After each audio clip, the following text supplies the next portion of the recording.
Go back to your kid. This is for real fighters. Those cruel words echo as a single mother, a black woman and a forgotten black belt steps onto the mats of a cutthroat Chicago Jiu-Jitsu academy. Once a prodigy, now an administrative clerk, she faces mockery, racial jabs, and unfair judgment from a smug purple belt who underestimates her. Enduring financial strain, whispered doubts, and the weight of proving herself, she fights not just opponents but the world's low expectations. Will her resilience shatter the stereotypes? Stick around to uncover her journey, but don't miss the epic showdown. If you love stories of grit and triumph, hit that subscribe button to catch our latest videos, and drop a comment sharing where you're watching from. Trust us, you'll want to hear how this underdog reclaims her fire. Don't skip to the end. The Chicago wind howled outside the cracked window of Betty Flores' apartment, a modest third-floor walk-up in Pilsen, where murals splashed the streets with color and the scent of tamales drifted from corner vendors. Inside, the living room glowed under a single lamp, casting shadows on faded wallpaper. Betty, 28, knelt beside her 6-year-old daughter, Luna, her nimble fingers guiding the girl's small hands to loop a shoelace into a bow. "Pull tight, mija," Betty said, her voice soft but steady, a lighthouse in the storm of their daily grind. Luna's brow furrowed, then broke into a grin as the knot held. Betty stood, brushing her dark curls from her face, her frame slight but wiry, hinting at a strength long dormant. The clock read 6:47 p.m., another long day as an administrative clerk behind her, filing reports, dodging her boss's passive-aggressive emails, and swallowing the monotony for a paycheck that barely covered rent and Luna's asthma meds. She glanced at the kitchen counter, where bills lay stacked like a deck of bad cards. But tonight something felt different. A spark, faint but stubborn, flickered in her chest. Luna scampered to a cardboard box in the corner, a treasure chest, of odds and ends Betty hadn't touched in years. The girl rummaged, then held up a tarnished bronze medal, its ribbon frayed and tattered. "Mama, what's this?" Luna's eyes, wide and curious, searched her mother's face. "Were you like a superhero or something?" Betty froze, her breath catching. The medal glinted, a relic from a life she'd buried. She was 22 then, a prodigy under Master Ricardo Silva, her name whispered in Brazilian Jiu-Jitsu circles as the youngest black belt in his academy. Tournaments, sweat-soaked G's, the roar of crowds, she'd lived for it. But then came the pregnancy, the sting of her partner's abandonment, and the crushing weight of survival. The mats, once her sanctuary, became a distant memory as she traded arm bars for late-night feedings and guard passes for scraping by. She took the medal, its weight heavier than bronze. "Not a superhero, baby," Betty said, ruffling Luna's hair. "Just someone who didn't give up." Her words sounded hollow, even to her. Luna tilted her head. "Then why'd you stop? Tia Rosa says you were like, super strong." Betty's throat tightened. Rosa, her mother, was always spinning tales of her daughter's glory days to anyone who'd listen. Luna's question wasn't just curiosity. It was a mirror, reflecting a woman Betty barely recognized. Had she given up? The thought gnawed at her, sharp and unrelenting. She tucked Luna into bed, the girl's soft snores filling the quiet, but sleep eluded Betty. She sat on the couch, the medal in her palm, her mind racing through memories of chokes and sweeps, of Ricardo's gravelly voice. "A black belt is forged in fire, Betty. Don't let it cool." By midnight, she'd made up her mind. She wouldn't let Luna grow up thinking her mother had surrendered. Betty fished her old phone from a drawer, its screen cracked but functional, and scrolled to Ricardo's number. Her thumb hovered. Doubt creeping in. What if she'd lost it? What if the fire was gone? She pressed call. "Betty?"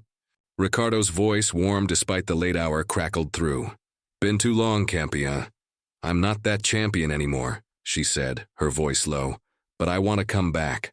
For my daughter. For me." Ricardo chuckled, a sound like rolling thunder. "The mats don't forget their own. Start fresh, white belt. No ego. Learn who you are now." White belt. Betty's pride bristled, but she swallowed it. Okay, where do I go? Phoenix Grappling Academy, he said. Tough crowd, but you're tougher, show them.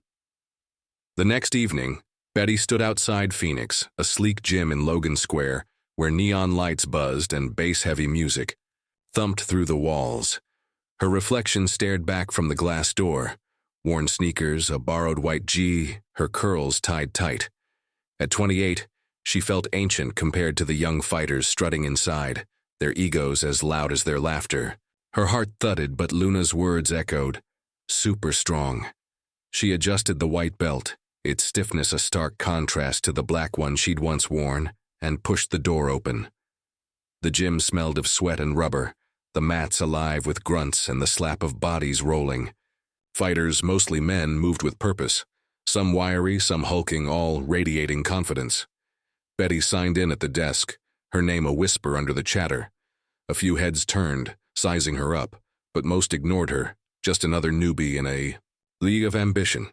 She found a corner to stretch, her movements deliberate, muscle memory stirring like a sleeping giant. Then a voice cut through the noise, sharp and mocking. Single mom? You sure this ain't a yoga class? A tall man, mid-20s, loomed nearby, his purple belt knotted tight, his smirk sharper than a blade. His crew snickered, their eyes glinting with amusement. Betty's jaw tightened, but she kept stretching, her gaze fixed on the mat. She'd heard worse. On the street, at work, in life. Words didn't break her. Not anymore. The man sauntered closer, his voice louder. Yo, coach. You letting just anybody in now? Coach Marco, a broad-shouldered man with a brown belt and a no-nonsense stare, glanced over. Everybody earns their place here, Dylan, you know that. His tone was neutral, but his eyes lingered on Betty, curious, assessing. Dylan shrugged, tossing a final jab. Hope she's got a good babysitter. His crew laughed again, but Betty didn't flinch. She rose, her posture calm but unyielding, and stepped onto the mat. The warm-up began, and she moved with a quiet precision, her hips shifting, her balance steady. A few fighters noticed, their brows furrowing. She wasn't just another beginner. As the class lined up to bow in, Betty stood at the back, her pulse steady now. The mat stretched before her, a battlefield and a homecoming. She wasn't here to prove Dylan wrong, not yet. She was here for Luna, for the woman she'd been, for the woman she could still become. The spark in her chest flared brighter, and as Marco called, "Let's roll," Betty Flores took her first step back into the fire. The air inside Phoenix Grappling Academy buzzed with tension, the mats a patchwork of sweat and ambition under fluorescent lights. Betty Flores stood among the lineup, her white GI crisp but her presence muted, a shadow amid the swagger of fighters trading boasts about their latest submissions. Her pulse thrummed, not from fear, but from the electric hum of being back on. The mats, where every movement was a language she'd once spoken fluently. She scanned the room, noting the cliques, the cocky young bucks, the stoic veterans, and a handful of women, their eyes sharp with focus. Coach Marco clapped his hands, his voice cutting through the chatter like a blade. Pair up for drills. Hip escapes, then guard retention. Betty moved to an open spot, her steps deliberate, when a woman with a green belt and a cautious smile approached. "I'm Rachel," she said, extending a hand. "You knew?" Betty nodded, shaking her hand. "Yeah, Betty, just trying it out." Rachel's gaze lingered, curious but not unkind, as if sizing up a puzzle. They began drilling, Betty's hips swiveling with a precision that made Rachel pause mid-motion. "You move like you've done this before," Rachel said, half joking. Betty offered a faint smile, deflecting. "Maybe I'm just a quick learner." Across the mat, Dylan Cooper held court with his crew, their laughter sharp and performative. His purple belt gleamed, a badge of his self-proclaimed dominance. He caught Betty's eye, his smirk resurfacing like a bad habit. "Yo, rookie," he called, loud enough for the room to hear. "Don't trip over that white belt." His posse snickered, betting under their breath how long she'd last before quitting. Betty ignored him, her focus locked on the drill but her jaw tightened. a flicker of steel beneath her calm. Marco demonstrated the next technique, a butterfly guard sweep, and Betty absorbed every detail, her body mimicking the motion before. He finished explaining. Rachel raised an eyebrow. Okay, seriously, where'd you train? Betty shrugged, her voice low. Here and there. She wasn't ready to unveil her past, not when Dylan's taunt still hung in the air like smoke. The class shifted to live rolling, and the energy spiked, fighters circling like wolves. Dylan strutted to the center, cracking his knuckles. Coach, let me break in the new girl, he said, his tone dripping with condescension. Marco's eyes narrowed, but before he could respond, Betty stepped forward. I'm game, she said, her voice steady, betraying none of the fire simmering within. The room hushed, sensing a spectacle. They faced off, slapping hands and bumping fists. Dylan towered over her, his bulk a stark contrast to Betty's wiry frame. Don't cry when I smash you, he muttered, just loud enough for her to hear. The whistle blew and he lunged, aiming to bulldoze her into closed guard. Betty's instincts kicked in, her hips angling to deflect his weight. She slipped into open guard, her legs a web of control, frustrating his advance. Murmurs rippled through the onlookers. Dylan growled, muscling forward. But Betty's technique was a whisper of elegance. Her knees framed his posture, her hands redirected his wrists. He tried a sloppy guard pass, and Betty saw her chance. She hooked his leg, twisted her hips, and swept him with a scissor motion so fluid it seemed choreographed. Dylan hit the mat with a thud, shock flashing across his face. Before he could scramble, Betty transitioned to side control, her weight distributed like a chess master pinning a king. The gym went silent, save for the squeak of mats and Dylan's labored breaths. Reset, Marco called, his tone neutral, but his eyes keen. Dylan sprang up, red-faced, brushing off his GI. Lucky move, he spat, circling again. This time he charged harder, aiming to smother her with brute force. Betty stayed calm, her mind a quiet lake, reading his aggression like a book. As he overcommitted, she angled her legs, trapping his arm and neck in a near armbar. Her grip tightened, the submission seconds away, but Dylan wrenched free, his elbow grazing her cheek in a move too rough to be accidental. The whistle ended the round. Betty rose, unruffled, while Dylan panted, his ego bruised more than his body. The other fighters exchanged glances, their bets on her quitting now uncertain. Rachel sidled up, whispering, That was insane, you almost had him. Betty wiped a bead of sweat from her brow. Almost doesn't count, she said, but a spark glinted in her eyes. Dylan, still smarting, couldn't resist a parting shot. These people always think they're tough, he sneered, his words laced with a venom that made Rachel stiffen. Until the real fight starts. The phrase hung heavy, a dog whistle of prejudice that Betty had heard too often, in offices, on streets, in life. She met his gaze, unflinching, her silence louder than any retort. Marco approached, his expression unreadable. Good work, Flores. Keep that focus. He turned to the group. Class dismissed. As fighters dispersed, Rachel lingered, her voice low. Where'd you learn to move like that? No way you're just some beginner. Betty hesitated, then offered a half smile. Life's taught me a few tricks. Rachel grinned, sensing a story but not pressing. Well, keep those tricks coming. You're gonna need 'em with Dylan around.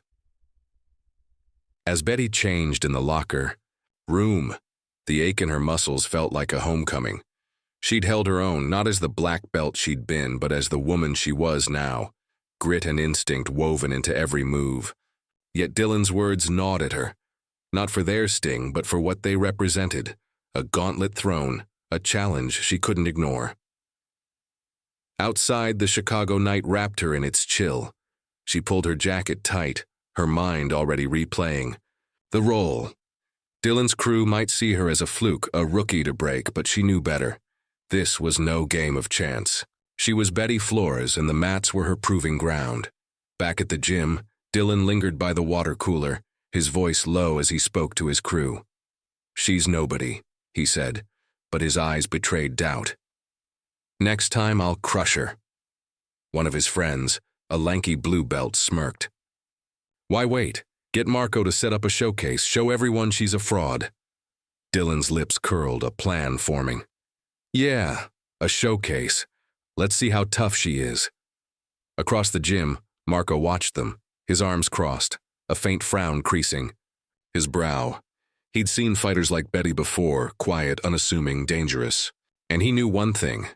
The real fight was just beginning. The Chicago dawn painted Pilsen's rooftops in hues of amber, but Betty Flores was already awake, her apartment a quiet cocoon around the hum of a coffee maker. She sat at the kitchen table, her hands wrapped around a chipped mug, staring at a hospital bill for Luna's asthma inhalers.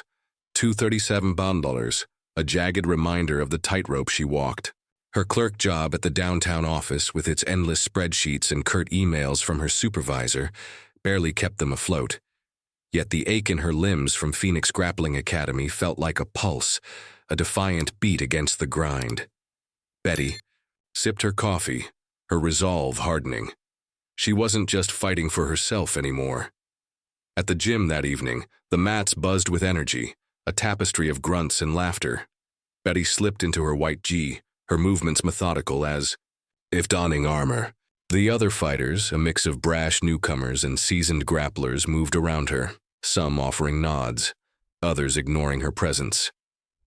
Rachel, now a familiar face, jogged over, her green belt knotted with pride. You're back, she said, grinning. Dylan still licking his wounds from last time. Betty's lips twitched, but her focus stayed sharp. He'll get over it. She joined the warm-up, her body flowing through shrimps and bridges with a grace that drew curious glances.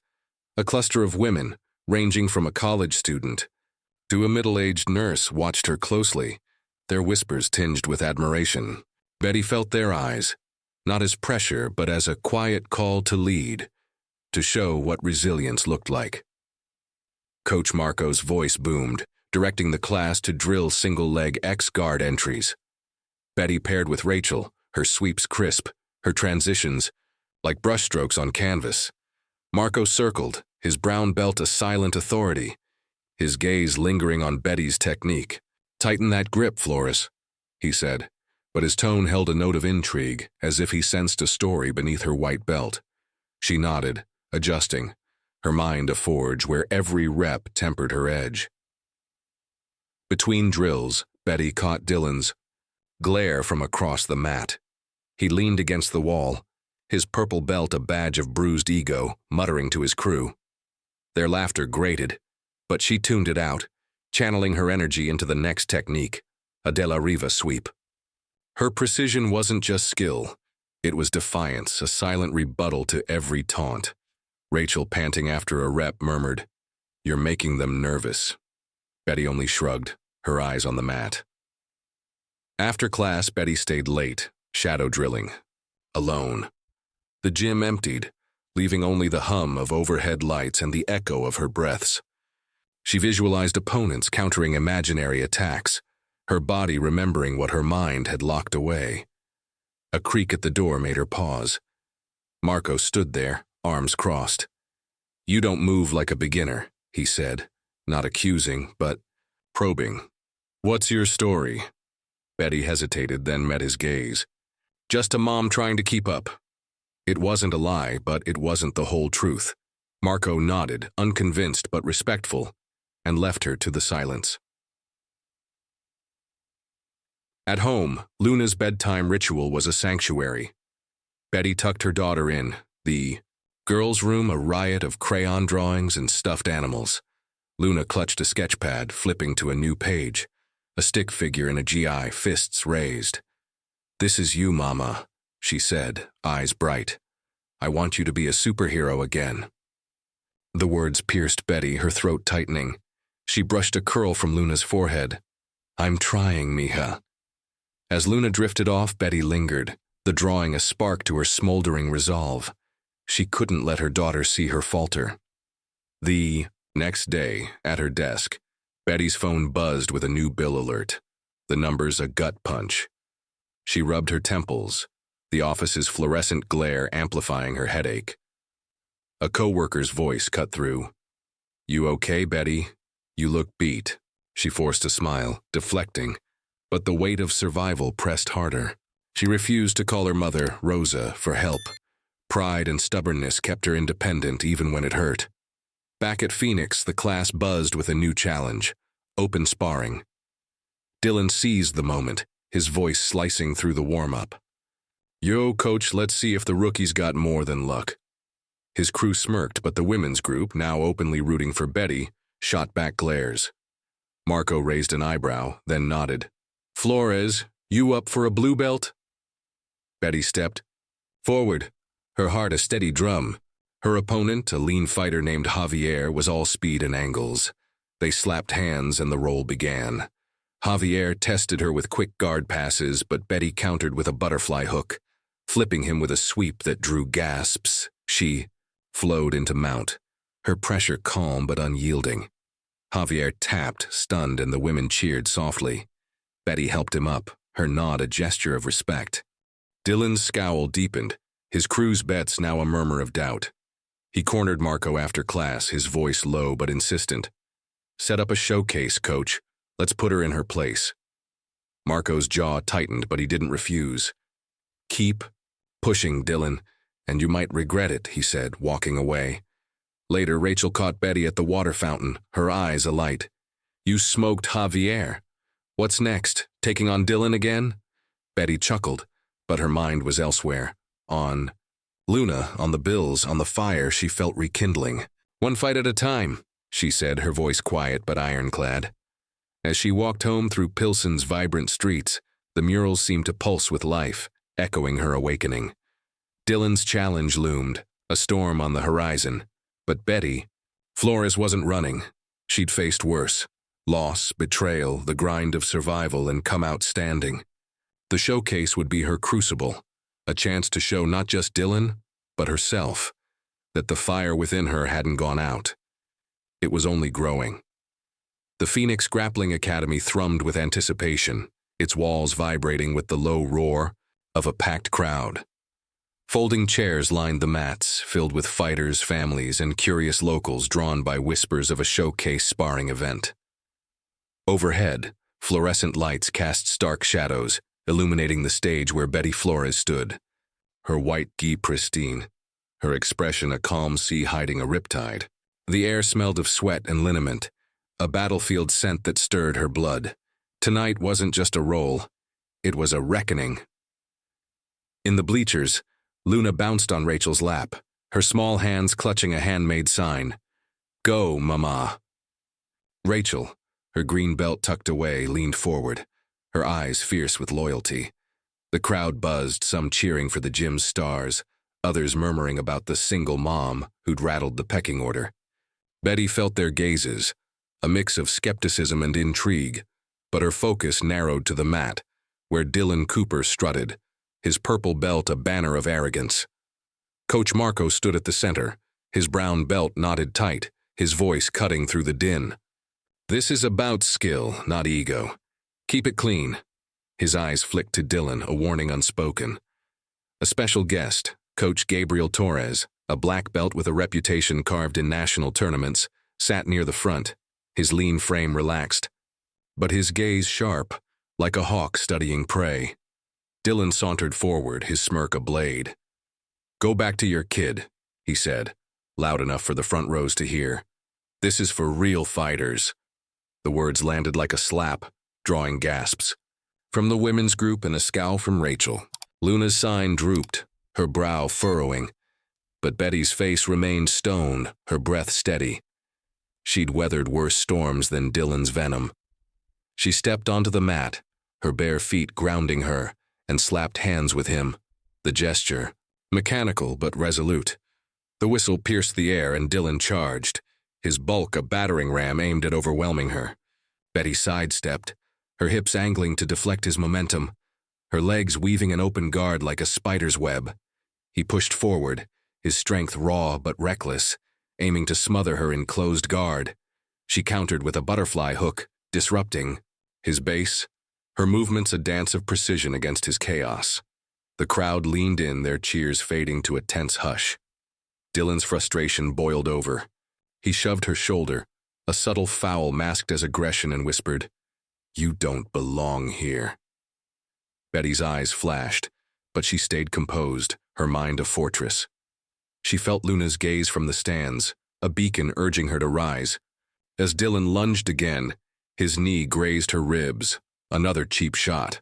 Marco's whistle hovered, but Betty shook her head slightly, signaling to let it go. She wouldn't win by complaining. The roll intensified, Dylan's attacks growing sloppier. As his ego outpaced his strategy, he dove for a guard pass, overcommitting, and Betty saw her opening. She spun into De La Riva, her legs coiling around his, and with a fluid twist, she swept him onto his back. The crowd erupted, Luna's squeal cutting through the noise. Dylan scrambled, his face reddening, but Betty flowed into side control, her pressure a quiet storm. He bucked, desperate, but she was water, unyielding yet adaptable. Sensing his panic, Betty baited him, loosening her grip just enough to lure him into a reckless escape. He took the bait, rolling to his knees, and she pounced, her legs snapping, into place for a triangle choke. Her thighs locked around his neck and arm, her technique a masterclass in control. Dylan's eyes widened, his hands slapping the mat in a frantic tap-out. The gym exploded, cheers and gasps colliding as Betty released him and rose, her breath even, her face unreadable. Dylan staggered to his feet, his chest heaving, his crew silent in the back. The women's group roared, Rachel pumping her fist, while Luna waved her sign like a flag of victory. Betty offered Dylan a nod, a gesture of sportsmanship, but he looked away, his pride a wound bleeding openly. Coach Gabriel stood, his presence commanding silence. He approached Betty, his dark eyes studying her like a rare artifact. "You're Betty Flores," he said, not a question, but a revelation. Ricardo Silva's prodigy. The crowd stilled, whispers rippling like wildfire. Betty's lips parted, her guard lowering for the first time. "That was a long time ago," she said softly, her voice a thread of humility. "I'm just finding my way back." Gabriel's smile was slow, approving. "You're more than back." That was poetry. He turned to Marco, who nodded, his stern facade cracking into a grin. The crowd erupted again, the applause a wave that lifted Betty, though she stood rooted, her thoughts on Luna's beaming face. Dylan slunk to the sidelines, his crew avoiding his gaze, their loyalty fraying under his defeat. Rachel rushed to Betty, gripping her shoulders. "You crushed him," she said, her voice thick with awe. Luna broke free, darting across the mat to throw her arms around her mother. "You're my superhero," she squealed, and the crowd's cheers softened into murmurs of warmth. Betty knelt, hugging her daughter, her eyes glistening but her smile steady. Marco clapped for attention. "Show's over, folks. Good work, Flores." His tone carried respect, a shift from his usual reserve. As the crowd dispersed, Gabriel lingered, speaking quietly to Marco, his gestures animated. Betty caught fragments. Her name, Ricardo's, words like talent and future. She turned away, focusing on Luna, who clutched her hand, chattering about the fight. Outside, the Chicago night was crisp, the city's pulse syncing with Betty's own. Rachel walked beside her, Luna skipping ahead, her sign tucked under her arm. "They're all talking about you now," Rachel said, her grin infectious. "Dylan's done for." Betty shook her head, her voice low. "It's not about him. It's about us." She squeezed Luna's hand, her heart full but her mind already turning to the next challenge. The showcase had changed everything. Betty Flores wasn't just a name whispered in the gym. She was a force, a spark igniting those around her. But she knew the road ahead wouldn't be easy. Dylan's defeat was a victory, but it was only the beginning. The mats had called her back, and she'd answered. Now, they demanded more. The Phoenix Grappling Academy hummed with a new rhythm. Its mats no longer just a battleground, but a stage where Betty Flores had rewritten her story. Days after the showcase, the gym's walls seemed to pulse with her name, whispered in awe by newcomers and veterans alike. Social media buzzed with grainy videos of her triangle choke, captioned with hashtags like Iron BJJ Mom and Chicago Fighter. Betty, however, moved through the noise like a quiet tide, her white GI a canvas of humility against the glare of sudden fame. Outside, Pilsen's streets glowed with summer dusk, murals catching the last light as Betty walked home, Luna skipping, beside her humming a tune. The girl clutched a new drawing, a stick figure Betty with a cape captioned "My Hero." Betty's heart swelled, but the weight of attention pressed against her chest. She wasn't here for likes or retweets. She was here for the fight within. At a wham. The gym, the energy had shifted. Fighters who once ignored her now offered nods, their respect hard-earned. Rachel, ever the spark, greeted Betty with a grin. "You're a legend now," she said, tossing her a water bottle. "Heard some guys from Northside BJJ want to roll with you."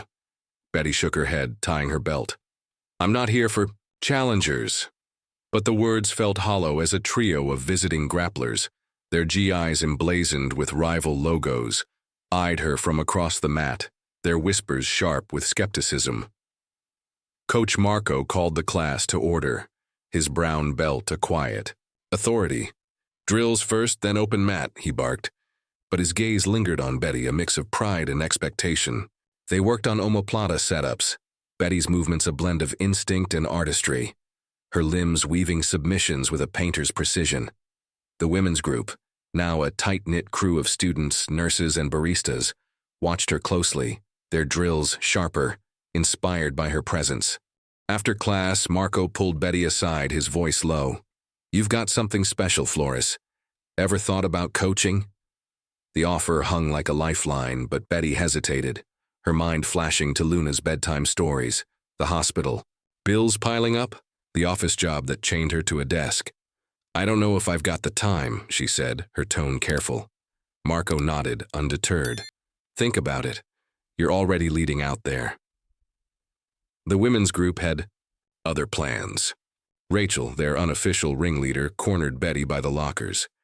"We want you to teach a self-defense class," she said, her eyes bright. "You're not just good. You're us. You get it." The others nodded, their faces a mosaic of hope and grit. Betty's throat tightened, the weight of their trust both heavy and warm. "I'll think about it," she promised. But the idea took root, a seed of purpose. The next day, a local journalist, Mia Chen, emailed Betty, requesting an interview for the Chicago Tribune. "Your story's inspiring," the message read. "From single mom to BJJ phenom." Betty stared at the screen, her office cubicle closing in like a cage. Fame felt like a double-edged sword, but she agreed, on one condition. "Focus on the strength we all have, not just me." Mia arrived at the gym that evening, her notebook ready, her questions sharp but kind. Betty spoke of resilience, of Luna, of the mats as a mirror for life's battles, her words raw and unguarded. Mia scribbled furiously, captivated. The self-defense class launched the following week, a small group at first. Mothers, students, a bartender with a wary smile. Betty stood before them, her voice steady but warm, guiding them through wrist escapes and basic sweeps. "It's not about muscle," she said, demonstrating a hip throw. "It's about heart." The women listened, their eyes wide, their movements tentative but growing bolder. Rachel, assisting, beamed. "You're a natural," she whispered. Betty felt it too, a spark of legacy, of passing on what the mats had taught her. Dylan's shadow lingered, though his presence had dimmed. He hadn't returned since the showcase, his crew scattered, their loyalty fickle. But one evening, as Betty packed her bag, he appeared, his posture stiff, his purple belt absent. The gym was nearly empty, the hum of the AC the only sound. "Flores," he said, his voice low, strained. "I was out of line. You're legit." His eyes didn't meet hers, but the words carried weight, a crack in his armor. Betty studied him, her anger long cooled. "Respect isn't about belts," she said, her tone even. "It's about the heart. You've got work to do." Dylan nodded, a flicker of shame crossing his face, and left without another word. Rachel, watching from the doorway, raised an eyebrow. Did he just apologize? Betty shrugged, slinging her bag over her shoulder. He's learning. We all are. The Tribune article dropped days later, its headline bold. From single mom to BJJ legend, Betty Flores' comeback. Betty read it at her kitchen table, Luna asleep upstairs, the words blurring as her eyes traced her own story. The photo showed her and Luna, mid-laugh, the gym's mats a vibrant backdrop. Mia had honored her request, weaving a tale of inner strength, not just victory. Betty closed the paper, her chest tight with gratitude, but her mind restless. The spotlight was bright, but it wasn't her destination. At the next class, the women's group swelled, new faces drawn by the article. Betty taught with quiet confidence, her instructions clear, her demos precise. A young mother, her hands calloused from factory work, thanked her after class, eyes shining. "You make me believe I can do this," she said. Betty smiled, the words a mirror to Luna's faith in her. As she locked up the gym, Marco lingered, his expression thoughtful. "You're changing this place, Flores," he said. "Not just for you." Betty nodded, the night air cool against her skin as she stepped outside. Pilsen's streets glowed under streetlights, the city alive with possibility. The article, the class, Dylan's apology, they were milestones, not the finish line. Betty Flores had reclaimed her fire, but the mat still called, demanding more. She walked home, Luna's drawing in her bag, a reminder of why she fought. Not for fame, but for the strength to keep rising, for herself and those who believed in her. The Chicago summer draped Pilsen in a humid embrace, its streets alive, with the sizzle of food carts and the laughter of kids chasing ice cream trucks. Inside Betty Flores' apartment, the air was still, broken only by the soft clatter of dishes as she washed the dinner plates. Luna, sprawled on the living room rug, colored a new masterpiece, her crayons dancing across the page. Betty's hands moved mechanically, but her mind was elsewhere, tangled in a proposition that had haunted her for days. A regional BJJ tournament, the Midwest Grappling Open, set to draw the city's fiercest fighters. At Phoenix Grappling Academy, the idea had taken root. Coach Marco, his brown belt knotted with quiet authority, had cornered Betty after a self-defense class, his tone earnest. "You're ready for the black belt division, Flores. Show the world what you've got."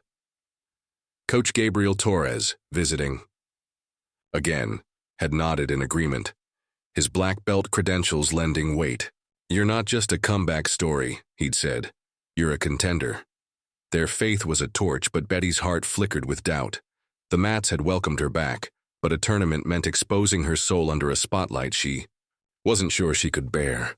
Her office job, a daily grind of memos and micromanagement, offered no reprieve.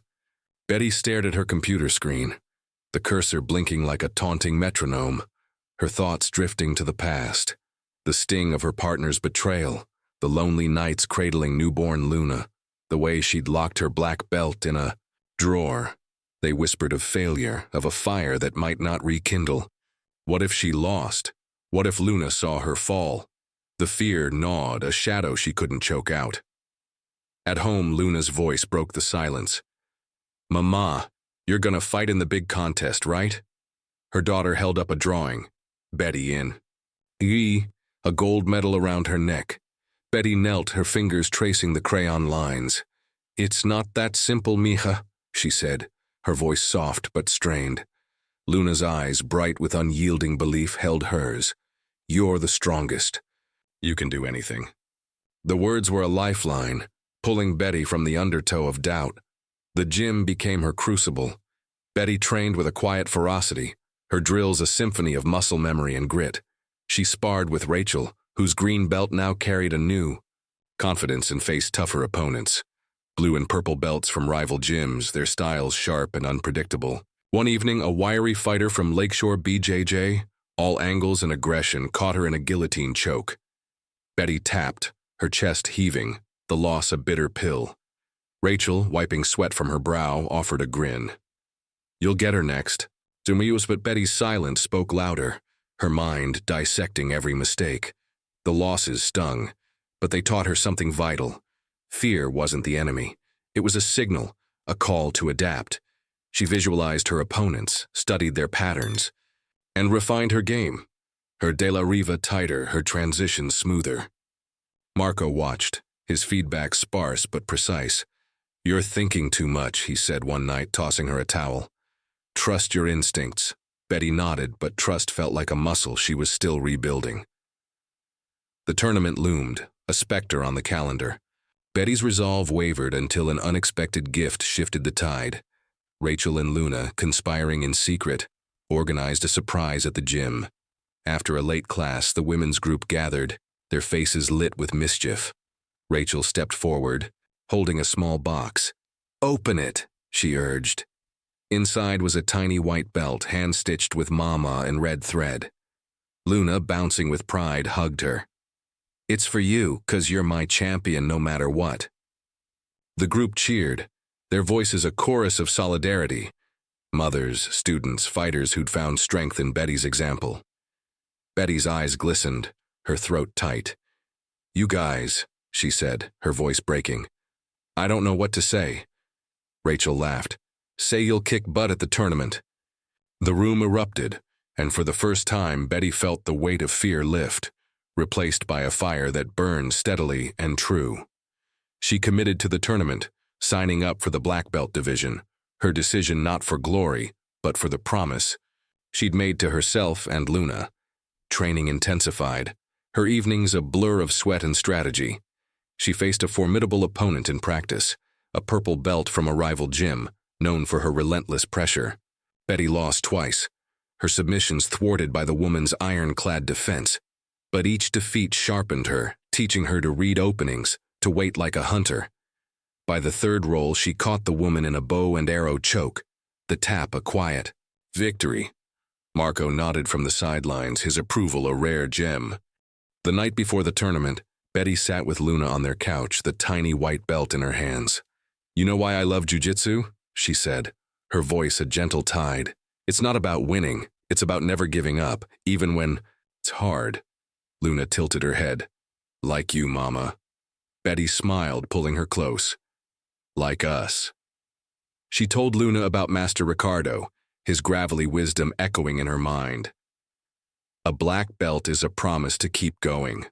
The words anchored her, a compass for the fight ahead. As Luna slept, Betty packed her GI, the white belt a symbol of her rebirth. The tournament wasn't just a test of skill. It was a mirror, reflecting the woman she'd become. She wasn't the prodigy of her youth, nor the broken soul who'd walked away. She was Betty Flores, forged anew, her strength carved from love and loss. The Chicago skyline glittered outside, a constellation of challenges yet to come. Tomorrow she'd step onto the mats, not for a medal, but to honor the fire within, a flame that no defeat could extinguish.